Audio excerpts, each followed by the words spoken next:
भगवान शिव और पार्वती की होली की कथा। हिमालय की ऊंची चोटियों पर बसे कैलाश पर्वत पर एक दिन कुछ अलग ही उत्साह था। बर्फ से ढकी वादियों में मंद मंद हवा बह रही थी और चारों ओर दिव्य शांति फैली थी। पर उस दिन इस शांति में मधुर हंसी की ध्वनि घुलने वाली थी, क्योंकि माता पार्वती ने निश्चय किया था कि इस बार वे भगवान शिव के साथ होली खेलेंगी। माता पार्वती ने देखा कि धरती लोक में चारों ओर होली का उत्सव मनाया जा रहा है। बच्चे रंगों से खेल रहे हैं, महिलाएं गीत गा रही हैं और पुरुष ढोलन गाड़ों की थाप पर नाच रहे हैं। ये दृश्य देखकर उनके मन में भी उत्साह जागा। वे मुस्कुराते हुए भगवान शिव के पास पहुंची, जो गहन ध्यान में लीन थे। पार्वती ने धीरे से कहा, स्वामी, आज धरती पर होली का पर्व है। चारों ओर रंग और उमंग बिखरी हुई है। क्या हम भी होली नहीं खेलेंगे? भगवान शिव ने धीरे धीरे नेत्र खोले। उनकी आंखों में करुणा और शांति का अथाह सागर था। वे हल्की मुस्कान के साथ बोले, देवी, मैं तो विरक्ति में रहने वाला योगी हूं। मेरे लिए भस्म ही श्रृंगार है और ध्यान ही उत्सव।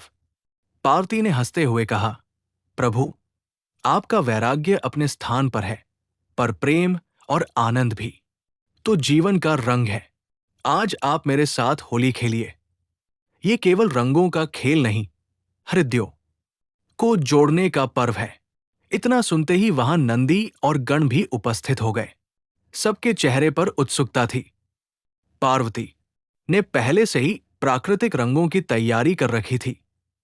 टेसू के फूलों से बना केसरिया रंग, गुलाब की पंखुड़ियों से लाल गुलाल और हल्दी से बना पीला रंग।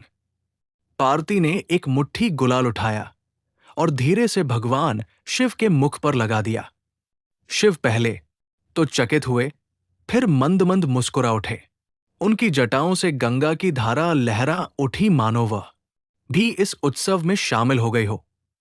शिव ने भी भस्म की थोड़ी सी रेखा लेकर पार्वती के गाल पर लगा दी और बोले, देवी, ये मेरा रंग है, वैराग्य और समर्पण का।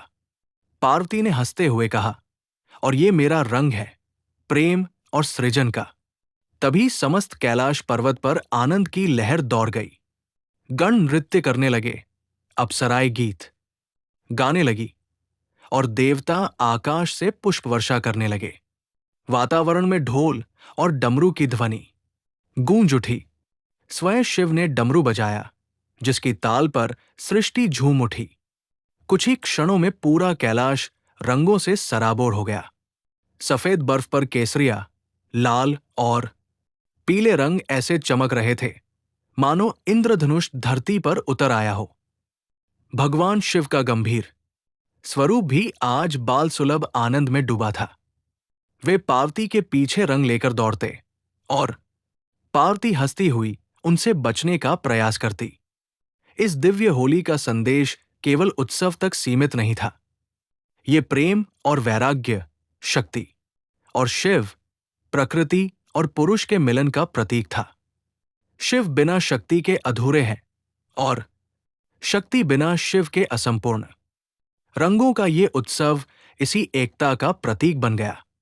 पार्वती ने कहा, प्रभु, जैसे ये रंग अलग अलग होकर भी मिलकर सुंदरता रचते हैं, वैसे ही जीवन में विविध भाव मिलकर पूर्णता देते हैं। शिव ने सहमति में सिर हिलाया। सत्य कहा देवी, जीवन में तप भी आवश्यक है और उत्सव भी। संतुलन ही सृष्टि का नियम है। धीरे धीरे दिन ढलने लगा। कैलाश की वादियों में सूर्यास्त की लालिमा फैल गई। रंगों से भरे उस वातावरण में शिव और पार्वती साथ बैठकर सृष्टि की ओर देख रहे थे। उनके मुख पर संतोष और आनंद की आभा थी। उस दिन से ये कथा प्रसिद्ध हो गई कि कैलाश पर भी होली खेली जाती है, जहां भस्म और गुलाल एक साथ मिलकर ये संदेश देते हैं कि जीवन में प्रेम, त्याग, आनंद और ध्यान सबका अपना अपना रंग है। और तभी से भक्तगण होली के दिन शिव पार्वती का स्मरण करते हुए ये प्रार्थना करते हैं कि उनके जीवन में भी प्रेम का रंग, शांति का प्रकाश और समर्पण की सुगंध सदैव बनी रहे। इस प्रकार भगवान शिव और माता पार्वती की होली केवल एक खेल नहीं, बल्कि सृष्टि के गूढ़ रहस्य का उत्सव बन गई, जहां हर रंग में भक्ति है, हर हंसी में आनंद है और हर स्पर्श में दिव्यता।